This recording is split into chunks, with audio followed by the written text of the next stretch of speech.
Bayangkan hidup sebagai balapan tanpa henti. Semakin cepat Anda berlari, semakin banyak yang Anda dapatkan. Tapi, benarkah begitu? Apakah hidup dengan kecepatan penuh benar-benar memberi kita kebahagiaan? Kita hidup di era di mana kecepatan dianggap sebagai sebuah kebajikan. Semakin cepat, semakin baik. Lapar? Ponsel cerdas memungkinkan kita memesan makanan dari berbagai restoran dan mengantarkannya dalam waktu singkat. Ingin hiburan? Layanan streaming kini menghadirkan film dan serial terbaru langsung ke ruang tamu hanya dengan satu tombol. Kita bisa berkomunikasi langsung dengan orang di seluruh dunia dan mendapatkan informasi secara instan di mana saja selama ada koneksi internet. Berkat aplikasi kencan, kita juga memiliki akses ke banyak calon pasangan setiap kali menggunakan ponsel pintar. Apapun yang kita inginkan, kita menginginkannya dengan cepat karena bagaimanapun, waktu adalah uang dan kita tidak ingin menyia-nyiakannya. Kemampuan mempercepat banyak proses kehidupan tampak seperti berkah. Kita bisa hidup lebih efisien dan menyelesaikan lebih banyak hal dalam waktu lebih singkat. Kita bisa menjadi lebih produktif, menikmati lebih banyak hiburan, berkomunikasi dengan lebih banyak orang, dan mengunjungi lebih banyak tempat dalam seumur hidup. Namun, apakah melakukan lebih banyak dalam waktu singkat sama dengan pengalaman yang lebih baik dan menyenangkan? Apakah hidup serba cepat adalah hidup yang lebih bahagia? Semakin banyak orang yang percaya bahwa kita perlu memperlambat laju kehidupan. Pendekatan hidup yang lebih lambat ini dikenal sebagai hidup lambat. Sebagai gerakan tandingan, hidup lambat berlawanan dengan kehidupan serba cepat yang bertujuan untuk mendapatkan banyak pengalaman dalam waktu singkat. Hidup dengan kecepatan tinggi seringkali berarti hidup tergesa-gesa, kacau, dangkal, dan kurang menghargai momen saat ini. Jadi, hidup lambat justru mendorong kita untuk memprioritaskan apa yang benar-benar penting dan meluangkan waktu untuk menikmatinya. Hidup lambat mencakup penyederhanaan hidup dan menikmati momen saat ini.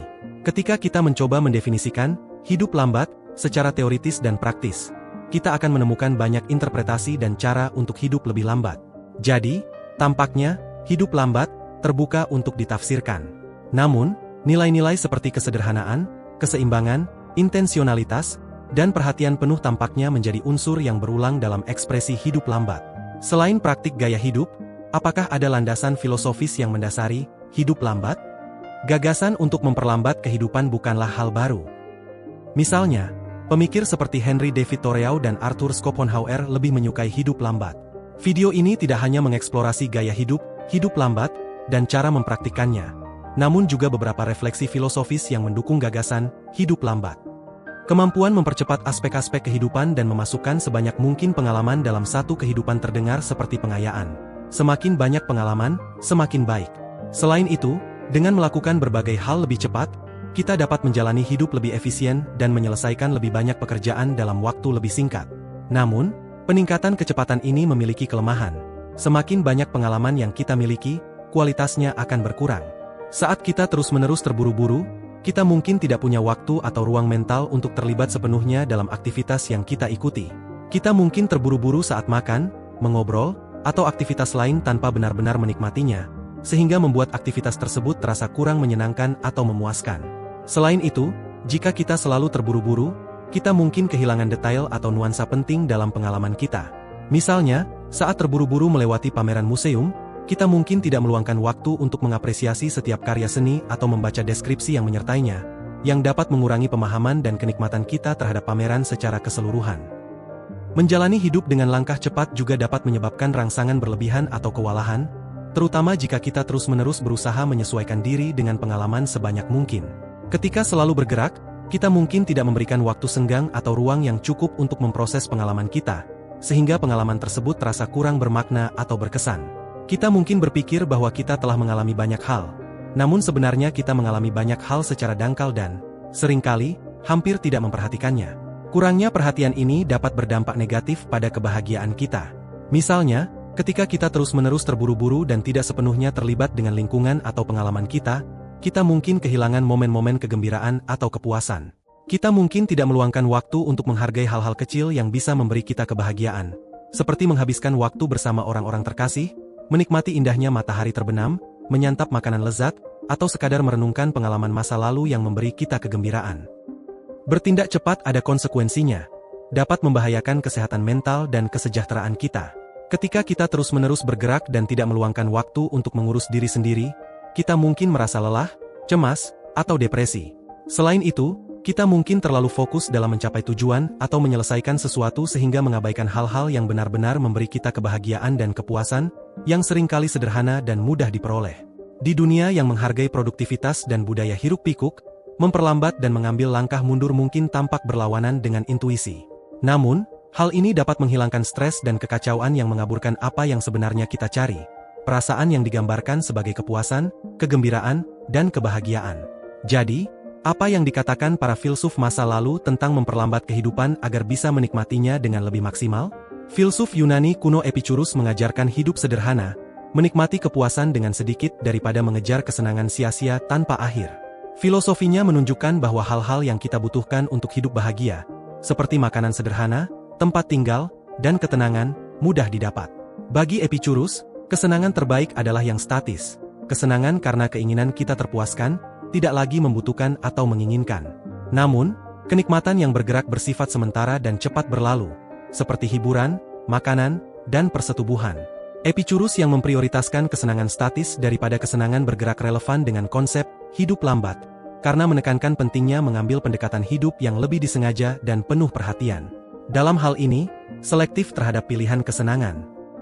Individu dapat mencapai rasa keseimbangan dan kepuasan yang lebih besar dalam hidup mereka dengan berfokus pada pengembangan sumber kesenangan dan kepuasan jangka panjang yang stabil daripada terus-menerus mencari sensasi dan gangguan sementara. Semakin sederhana kesenangan kita, semakin mudah kita mencapai keadaan puas. Jika kita dapat dengan mudah memuaskan hasrat kita, stres kita akan berkurang dan kita akan menghemat lebih banyak waktu untuk duduk santai dan sekadar menikmati kepuasan karena kenyang. Jadi, kita dapat mengatakan bahwa keterlibatan dalam kesenangan statis adalah bentuk akhir dari hidup lambat, karena mengalami kesenangan statis mengharuskan kita untuk memperlambat dan berhenti mengejar. Kenikmatan statis umumnya dinikmati secara perlahan. Bagaimana kita bisa menikmati kepuasan jika kita sudah sibuk mengejar kesenangan berikutnya lagi? Filsuf Tiongkok kuno Lao Tzu juga menunjukkan pentingnya memperlambat dan hidup selaras dengan alam. Dalam Tao Te Ching, ia dengan terkenal menyatakan bahwa alam tidak terburu-buru, namun segalanya tercapai. Pencapaian tidak memerlukan kecepatan. Lihatlah alam.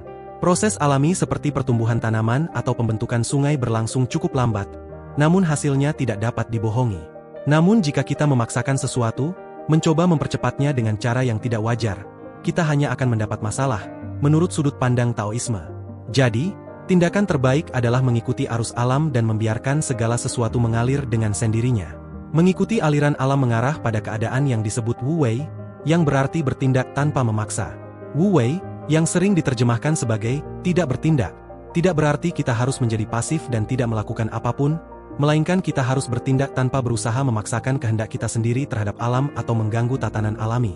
Dalam konteks hidup lambat, Wu Wei menunjukkan bahwa kita harus menerima ritme dan proses alami hidup, bukannya terus-menerus mencoba untuk mempercepat atau memaksakan cara kita untuk mencapai hasil yang diinginkan. Arthur Schopenhauer, filsuf abad ke-19, menunjukkan betapa banyak hasrat kita yang sebenarnya tidak penting bagi kesejahteraan kita dan mengejar mereka adalah kesalahan. Sama seperti Epicurus, menurut Schopenhauer, mencapai kebahagiaan melibatkan penghindaran rasa sakit dan penderitaan. Memang, hasrat adalah penyebab ketidakbahagiaan. Dengan mengikuti hasrat, kita mengabaikan aspek kehidupan yang lebih penting, seperti kedamaian, kontemplasi, dan pemenuhan batin.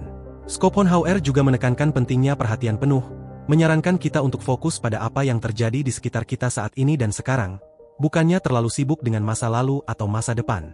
Mempraktikkan perhatian penuh berarti melambat, menikmati momen saat ini, serta membebaskan diri dari kekhawatiran yang tidak perlu dan gangguan yang tidak berarti.